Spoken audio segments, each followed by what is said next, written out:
Sa atuhang mga igsuon na kaparian nga naa dinhi karon kon celebrating with us, sa atuhang mga servant leaders, sa atuhang councils, ministries, movements or organizations dinhi sa parokya, sa atuhang servant leaders sa atong LGU, ipanguluhan sa atong hinigugma nga mayor, atong hinigugma nga congresswoman, and our hinigugma nga vice mayor and other councilors who might be around, mga devotees haduol man o layo pagikan, mga parokyano dinhi sa Birhen sa Regla, mayong hapon kaninyong tanan. Mga igsuon, katong college ko na ako'y t-shirt nga paborito biskan gasgas na suloob ko man sa gihapon. Na ay naprinta, Bisaya ba? Ilonggo, Bisaya. Ang declaration nga naprinta sa t-shirt mao kini. Na ako'y tulo kaa, alam, abilidad, og atik. Pero ang labing importante sa ubos na butang, ang abtik. Alam, abilidad, atik. Knowledge, no, alam, abilidad, skill, and then atik meaning, resources. Pero ang labing importante, walay pulos katong uban kung wala abtik. Abtik means a quick response born out of wisdom and smartness. Mga igsuon, karong hapuna ang tema sa aton pagpalandong mao nga si Mama Mary gabayan sa pagka-maalamon. Ang ebanghelyo kaanindot kanaay na po kadalaga. Ang 5 wise, ang 5 foolish. Samtang nagalingkod ka mo diha, nindot jud pangutana inyo kaugalingon, asa kaha ako nga kategory? Sa wise o foolish? Ang tawag nato. And then we will ask ourselves later on, what is the challenge of the gospel? Number 1, na ay actually gitawag kita nga mga traps against developing kining abtik nga bunga from wisdom and smartness. Mind you, ang mga bridesmaid o ang daga diri sa ebanghelyo, ang ilahang main duty mao nga mangin abtik sa pag-abot kang groom. That's their main preoccupation. In fact, it was very amusing for me to discover nga naa di ay duwa-duwa, catch the napping bride. Kanang bitaw masakpan ang gaduka nga bride. Kay dito sa Palestine area, in the time of the Lord for the Jewish practice as well, in the villages, ang kasal dili RSVP nga na-reserve na ang date. Ang kasal, i-announce ka na, pero ang exact time of the arrival of the groom, mahibaw-an lamang kung magsinggit na ang young messenger, naa na ang groom. So, incumbent sa duty sa mga bridesmaid, mao ang mag-andam constantly. The last verse, stay awake, for you do not know the hour or the day of the arrival. Mga igsoon, therefore, wisdom is qualified by the gospel as being abtik sa pag-abot sa groom. Para kanatong tanan, ang simbahan mao ang bride. Ang groom walay liwan, si Kristo nga atuang manunubos. Karon mangutana kita, are we wise or are we foolish? Naay tulo ka traps. Number 1, gitawag ko kini Sleeping Beauty Syndrome. You and I know the story of Sleeping Beauty. Og naghuwat kang Prince Charming. Uban ka nato, feeling nato Sleeping Beauty jud ta. Kanang bitaw sa Ilonggo, bago-bagoon maglihok ba? Pag mata mo, pagbarog mo, tulog ka man sa gihapon, ang imong outlook sa kinabuhi, unsa plano mo? Unsa lang da. Bahala na da si Batman. Unsa imong buhaton? Sige lang. Then dugay-dugay, kalit lang, tulog na naman. So kanang you move through life without zeal, without energy, without enthusiasm. Kinang awit bitaw nga, I am alive, alert, awake, then fall asleep again. No? Imbis ka enthusiastic, fall asleep again. No? Kini, makita nato kung nakasinati kita sang lahom kayo nga sakit, kay si Sleeping Beauty was pricked by the spindle, the needle of the spindle, kana sa atuha, ang kasakit o nasaktan kita, so maayo pa itulog na lang nato ang pait. Di ba, uban ka nato, ginabuhat na, itulog na lang. So mga hinigugmang igsuon kay Kristo, kining Sleeping Beauty syndrome, mao kini. Kasi usahay, when opportunities would come, we will miss them. And then we get angry at God. Then we blame the heavens. Asa ka, Lord, gipabayaan mo ako. Mutubag sa Lord, daghan ako kayong padala, pero tulog ka man sa gihapon.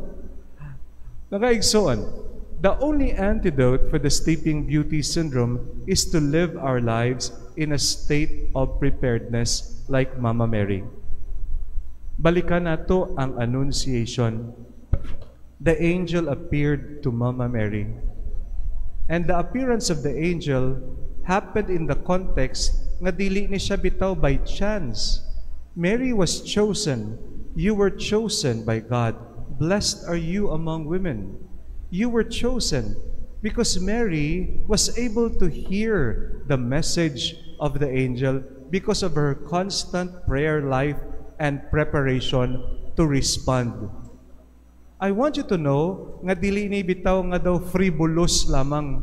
Mama Mary was able to respond because she lived her life in constant prayer and in constant devotion to God. She was living her life in a state of active alertness and preparation for mission. Wala tanim usahay mamista kini. Kay mo ingon ta ay nagtubag mo lang si Mama Mary Fiat, period. Pero dili oy, before that, she was attuned to the will of God. She heard the message of the angel. O kini tanan, she was chosen because of her state of the heart which is attentive. Sulito nako, attentive o prepared heart. Ingon nila, ang success in life is 95% perspiration and 5% inspiration. If you want another version, success is when preparation meets opportunity. Si Mama Mary was in a constant state of attentive listening and following the Lord. Mao kini nga ang antidote sa Sleeping Beauty syndrome, ang bago-bagoon, mao ang uptick nga stance ni Mama Mary. She was alive, alert, awake, enthusiastic for the Lord. Amen? Ikaduha, gitawag ko kini nga delaying tactics syndrome. Kanang bitaw, kinanglan na jud, you have to act on it. Then naakay paminsaron, sige lang, unya lang, later lang, buwas lang, mañana, habit lang. Mga igsuon, what happens then is, you are caught in a vicious cycle of always nga dili ka bitaw maka-respond sa kinabuhi. Naay batanon nga santo, gipangutana siya, if the world's end, pag end of the world na ba, moabot, unsa imong buhaton? Mukadto ka sa pari aron magkumpisar to reconcile with God? Mupauli ka sa balay to forgive your family members? Or unsa ka ang buhaton nimo? Ingon kining santos nga batanon, minaw mo sa tubag niya. Kung ako nagakaon, padayon ako magkaon. Kung ako nagaduwa, padayon ako nagaduwa. Kung ako nagaampo, padayon ako nagaampo. Nga naman, every day of my life is a preparation to meet and encounter God. Kaanindot, no? So every day, wala niya gina-delay. The discipline of the present, the discipline of honoring one's duty, the discipline of daily committing oneself to improve oneself. Mga igsuon, kining delaying, makita nato layo kayo kay Mama Mary. Pag appear kang angel kaniya, og nag-ingon, mauni ang plano sang mahal nga Dios. Unsa ingon ni Mama Mary? Ay, Brad Angel, balik ka lang next week ha? Balik lang, kay maminsar pa ko. Wala man gibutang sa Ebanghelyo. Unsa ang gibutang sa Ebanghelyo? Mary said, "Let it be done to me according to your will." Mary was ready. She gave her yes. Pero dili ni siya yes nga instant. It's a yes because daily she is a prayerful woman. Daily she discerns. Daily she does her duty. In fact, ang kaanindot nga indication maong gisulti niya to connect the gospel og sa annunciation. Unsa ang gisulti niya? I am the maid servant of the Lord. Ang maid servant haduol sa duties ang bridesmaid. Bridesmaid.